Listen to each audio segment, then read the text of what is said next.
I was in a coma? Awesome! Okay, it's obviously not great that someone found my comatose body, only left a note saying that I'd wake up in the future and stole my glasses. But this is a real opportunity, folks. I've read enough science fiction to know that the world can change drastically in the future. Think about it. Flying cars, robot servants, food that comes in tubes. This could be a real opportunity here. Depending on how much society has changed since I've been gone, this could be the best moment of my life. And on that note, let's check exactly how long I've been gone, shall we? Okay, so maybe I've only been gone 6 months. But society can still change a lot in 6 months, you know? If I catch up on all the news that's happened since I've been gone, I know I'll find something good that's happened.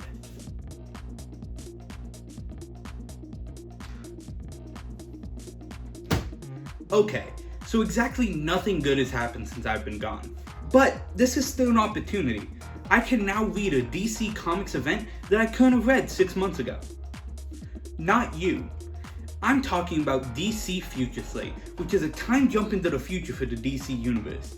Red X is finally making his way into the comics, there's a new non-binary member of the Flash family, and Lucius Fox's son is becoming Batman. Not you. There's even 2 Supermen. Yes, 2 Supermen. Now, while that may seem crazy, this actually isn't the first time this happened in the comics. Back in 1998, for example, we saw Superman split into 2 beings, one made of blue energy and one made of red energy. This was changed back later that year, but for about 4 months, the status quo was that there were 2 Supermen. Of course, that's not what's happening here. Jumping to the future in DC's Future Slate, 2 new Supermen emerge. John Kent, the Superman of Metropolis, and Connor Kent, the new leader of the Suicide Squad. So who are these 2 characters? What makes them so wildly different from each other? Will I ever get my food in a tube? Well, audience, we can find out the answer to all 3 of those questions together. Let's take a look. After the death of Superman at the hands of Doomsday, an S-shaped hole was left in Metropolis. To fill this, an organization known as Project Cadmus decided to clone a replacement for Superman using the DNA of both our favorite Kryptonian and the billionaire Lex Luthor. However, before proper measures of controlling him were put in place, he escaped from the facility. At first, Connor hated the name Superboy, insisting he go by Superman as the title was fought for during the Reign of Superman arc, which had the likes of Steel, Cyborg Superman, and the Eradicator also fighting for the title. Eventually, after Superman was resurrected, Connor officially took on the name of Superboy and set off on his own adventures. While he was investigating his own origins, he actually found out that he doesn't actually have the powers of Superman, but merely replicates them using telekinesis.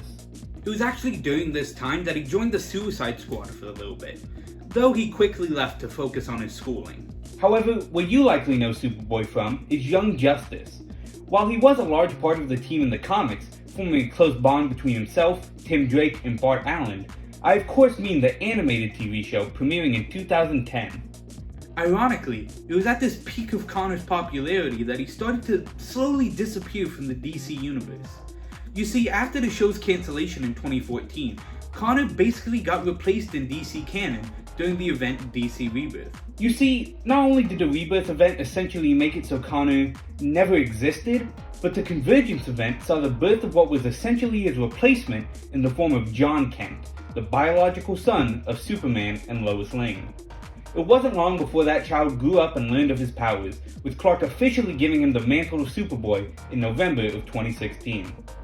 Unlike Connor, John is primarily associated with Damian Wayne, the son of Batman, with the 2 of them co-starring in the Super Sons comic. Wait, but if Connor was erased at the start of DC Rebirth, then how is he coming back in Future Slate? Well, this is kind of where comics become comics. You see, at some point, Connor got stuck in a place called Gemworld after taking down Evil Laboratory. However, while he was stuck in there, a crisis happened, causing the universe to reset and for everyone to just forget about him.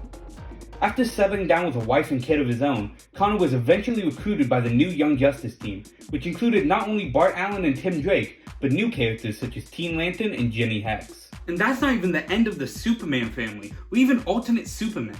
I mean, we haven't talked about Superboy Prime, Eradicator, Steel, Ultraman, Rain, Milkman Man, Valzad. But if I'm gonna be honest with you guys, I always did prefer the Bat family. Thanks for watching.